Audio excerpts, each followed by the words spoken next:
नमस्कार, live cities के खास कार्यक्रम सुबह की चाय में आप सबका स्वागत है। मैं हूं आपके साथ खुशबू। देखिए, आज बिहार के लिए बहुत बड़ा दिन होने वाला है। दिन इसलिए कह रहे हैं क्योंकि आज पटना में निःशुल्क बाल कैंसर अस्पताल का शिलान्यास होने वाला है।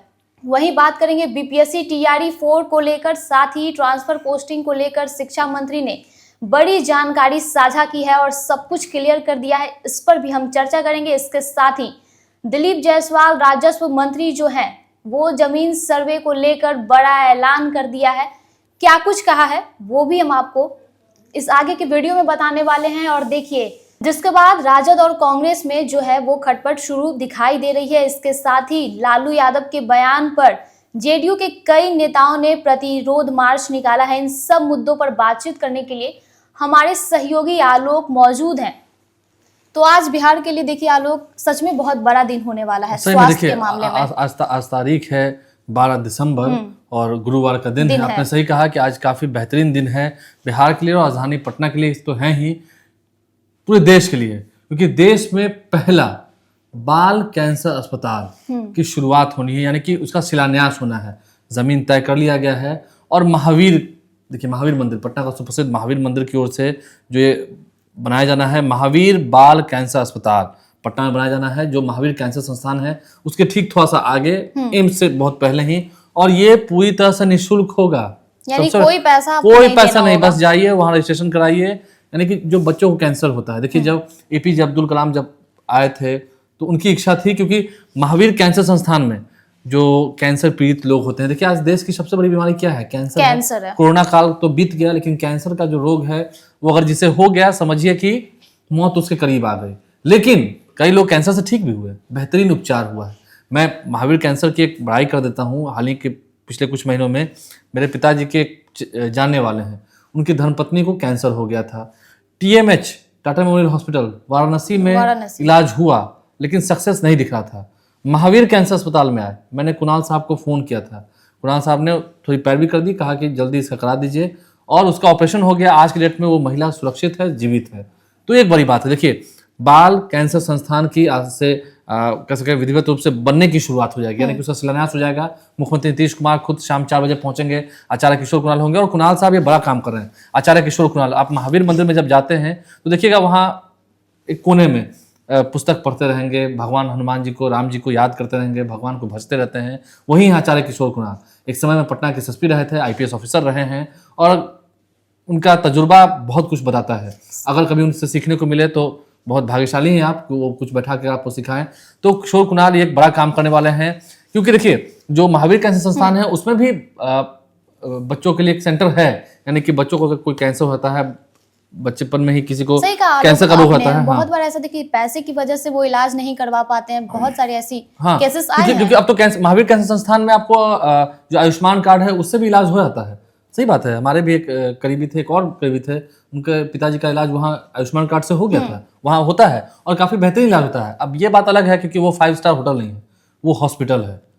वो हॉस्पिटल है, आपको वहाँ इलाज कराने जाना है, वहाँ बसना नहीं है। तो कई लोग कहते हैं बहुत सारे बार, लेकिन महावीर कैंसर संस्थान ने काफी बेहतरीन काम किया है।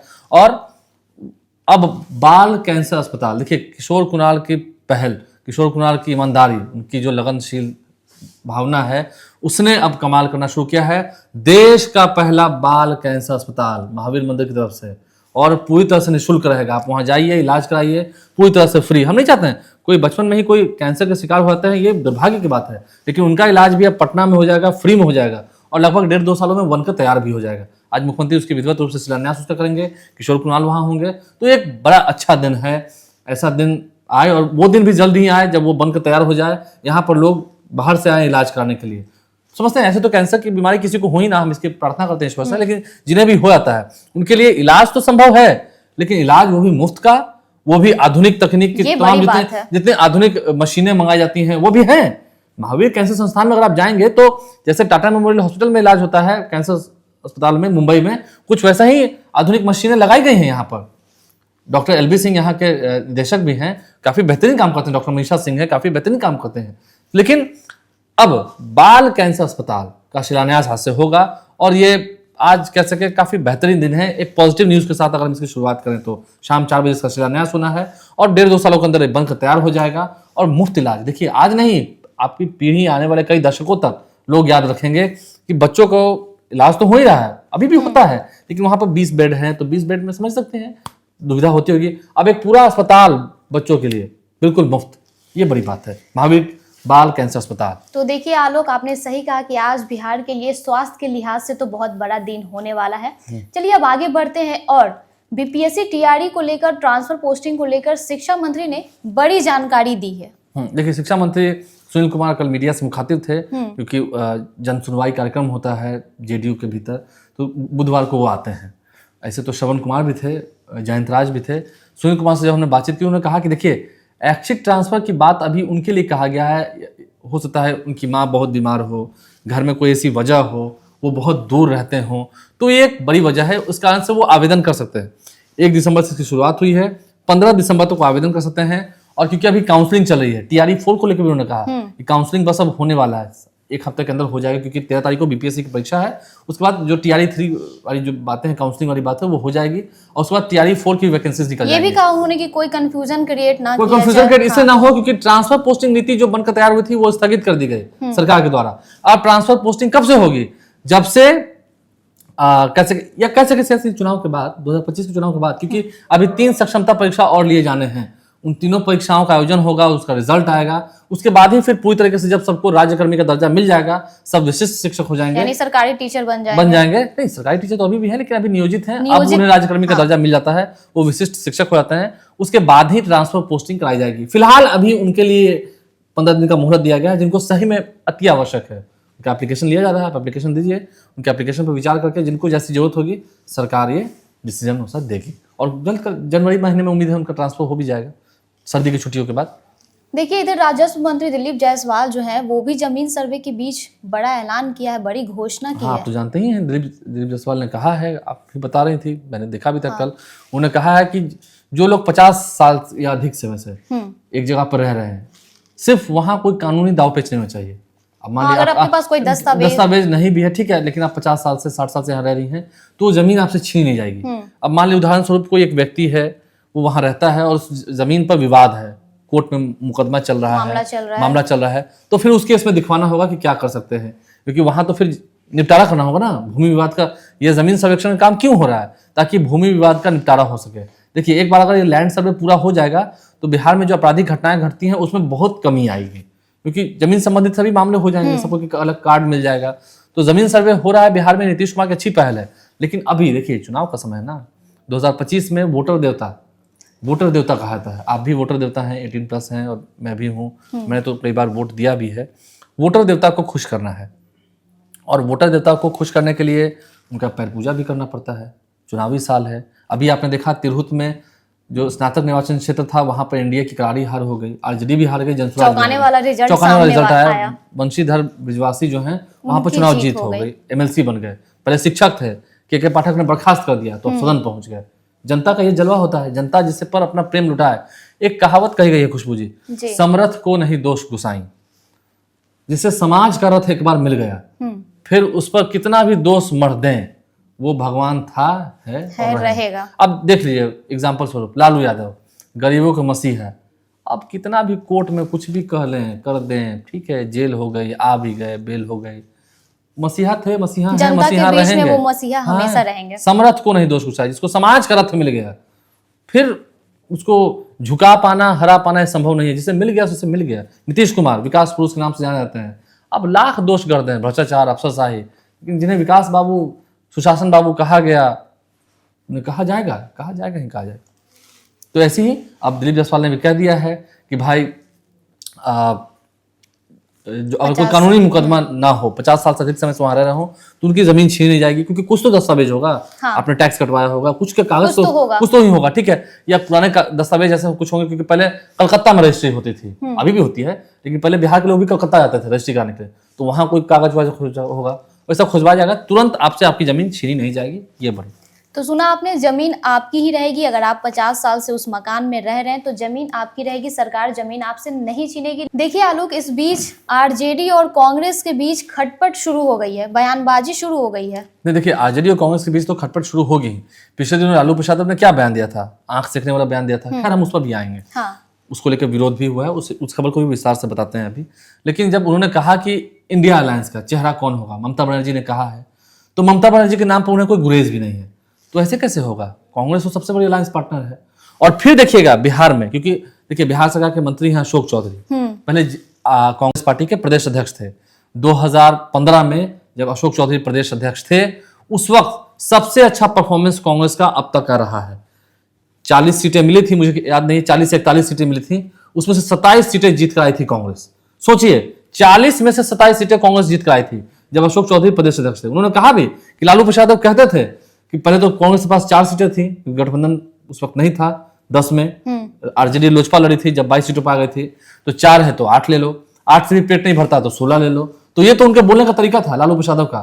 फिर भी नीतीश कुमार की कृपा थी कि कांग्रेस को 40 सीटें दी गई और उसमें से 27 सीटें जीत कर आई कांग्रेस जब अशोक चौधरी प्रदेश अध्यक्ष थे। उनका नेतृत्व तो अच्छा है, नेतृत्व करने की क्षमता भी है उनमें, है, ये चीज तो ठीक दिखती है, दिखती भी है। और अभी आपने देखा भीम संसद भी उन्होंने कराया था, काफी भीड़ हुई थी पटना के वेटरनरी मैदान में, तो ठीक है। लेकिन लालू प्रसाद हमेशा कांग्रेस को उसकी औकात बता रहे हैं, ये अशोक चौधरी ने कहा। उसके बाद बिहार सरकार के मंत्री नितिन नवीन ने भी कहा कि औकात तो बताई जा रही है, अब कांग्रेस को स्पष्ट करना चाहिए कि रहेंगे साथ कि नहीं रहेंगे। अभी हाल ही में जब झारखंड में विधानसभा के चुनाव हुए थे, वहां पर कैसे जेएमएम और कांग्रेस के बीच में अलायंस हो गया था, आरजेडी को बाद में पूछा गया था, ठीक है, राहे बगाहे अलायंस हो ही गया, आरजेडी 4 सीट जीत भी गई, लेकिन रिश्ते उतने अच्छे नहीं थे। अभी संजय यादव को मंत्री भी बनाया गया है, लेकिन जितनी धमक जेएमएम और कांग्रेस की है झारखंड में, उतनी आरजेडी की क्या है? क्या सच में उतनी धमक है? ये देखना होगा लोगों को। और देखिए ना, 2020 की बात आपको बताएं, जब आरजेडी कांग्रेस का और सीपीआई सीपीएम का अलायंस था, तो बिहार में क्या हुआ था? 70 सीटें दी गई थी कांग्रेस को, 70 में से 19 जीत पाए, 40 में से 27, 15 में, और फिर 70 में से 19। तो कांग्रेस के कारण कहीं ना कहीं तेजस्वी यादव जो मुख्यमंत्री बन रहे थे, वो रास्ता उनका रुक गया। तो इस बार क्या सच में 70 सीटें मिलेंगी? ऐसा दिखता नहीं है। मैं पहले कह रहा हूं, नहीं सवाल नहीं है, मैं पहले कह रहा हूं, ऐसा दिखता नहीं है, दूरदर्शी तरीके से दिखता नहीं है। 70 सीटें इस बार कांग्रेस को नहीं मिल सकती हैं। अब आगे अलायंस होगा या टूट जाएगा ये मुझे नहीं पता, लेकिन 70 सीटों को लेकर पेच फंसेगा ही, आगे विवाद होगा, दोनों तरफ होगा, एनडीए में भी रस्साकसी रहेगी, वो स्थिति रहेगी। तो लालू प्रसाद ने कहीं ना कहीं राह बेगा है, कांग्रेस को अलर्ट भी किया है, और जेडीयू बीजेपी के लोग कूद भी गए हैं कि हाँ भाई उनको उनका औकात बता रहे हैं। तो सही है, बिहार में आरजेडी बड़ी पार्टी है, वो अपना स्वाभिमान, वो अपना वो ताज गंवाना नहीं चाहेगी, बड़े भाई की भूमिका गंवाना नहीं चाहेगी। चलिए, लालू यादव ने एक ऐसा बयान दिया था बीते दिनों जिसको लेकर जेडीयू की जो महिला नेता हैं और कहिए कि कई नेताओं जो है वो प्रतिरोध मार्च निकाला, लालू यादव के बयान का कड़ी तरीके से आपत्ति जताया। हाँ, लालू यादव माफी मांगे, इसको लेकर जेडीयू की महिला नेत्रियों ने, तमाम जितनी प्रवक्ता हैं, महिला प्रकोष्ठ के नेता हैं, चाहे वो भारती मेहता हो, अंजुम आरा हो, उन सभी ने प्रतिरोध मार्च निकाला। सैकड़ों की संख्या में महिलाएं सड़कों पर थीं, लालू यादव के खिलाफ खूब उनके खिलाफ नारे लग रहे थे सड़कों पर। और देखिए, जेडीयू की अगर हम बात करें, तमाम जितने नेता हैं, मंत्री लेशी सिंह, शीला मंडल, विधायक शालिनी मिश्रा हैं, उन सभी लोगों ने कहा कि लालू प्रसाद की ये मानसिकता दर्शाती है। 7-7 बेटियां हैं उनके पास, कड़ी आपत्ति जताया। क्या बोल रहे हैं? ठीक है, अस्वस्थ है मान रहे हैं, लेकिन कैसे नीतीश कुमार को कह रहे हैं? तो रत्नेश ने तो यहां तक कह दिया कि वो भी पहले मुख्यमंत्री थे, तो वो भी पब्लिक मीटिंग में वही करने जाते होंगे। राबड़ी देवी भी मुख्यमंत्री थी, तो उस पब्लिक मीटिंग में जो करती होंगी वहां जेंट्स रहते थे, तो वही करने जाती होंगी। तो ये उनके मंत्रियों ने उस पर पलटवार किया, ये मेरे शब्द नहीं है, उनके मंत्रियों के शब्द है, ऐसी सी बात कही गई है। तो समझिए, अब जब ये तमाम बातें हो रही हैं, प्रतिकार हो रहा है, तो ऐसे में बात जायज ही है। लालू प्रसाद ने जो कहा है उसे लेकर माफी मांगने के लिए प्रेशर बनाया जा रहा है। पूर्व सांसद मीना सिंह हैं, उन्होंने भी कहा कि लालू प्रसाद को जल्दी इलाज की जरूरत है। लालू प्रसाद कहीं ना कहीं अस्वस्थ हैं। घर की जो महिलाएं होती हैं वो लक्ष्मी का स्वरूप होती हैं, जितना आप उनका आदर करेंगे उतना घर में धन धान्य सुख समृद्धि बढ़ेगी। तो मीना सिंह हैं, एक्स-एमपी हैं, बीजेपी के नेता हैं, वरिष्ठ नेता हैं, उन्होंने इस बात को पुरजोर तरीके से रखा है और कहा है कि लालू प्रसाद को माफी मांगनी चाहिए। नीतीश कुमार ने कितना काम किया है, महिलाओं के लिए कितना विकास का काम किया है। तो मीना सिंह और नीतीश कुमार के रिश्ते भी बहुत अच्छे रहे हैं।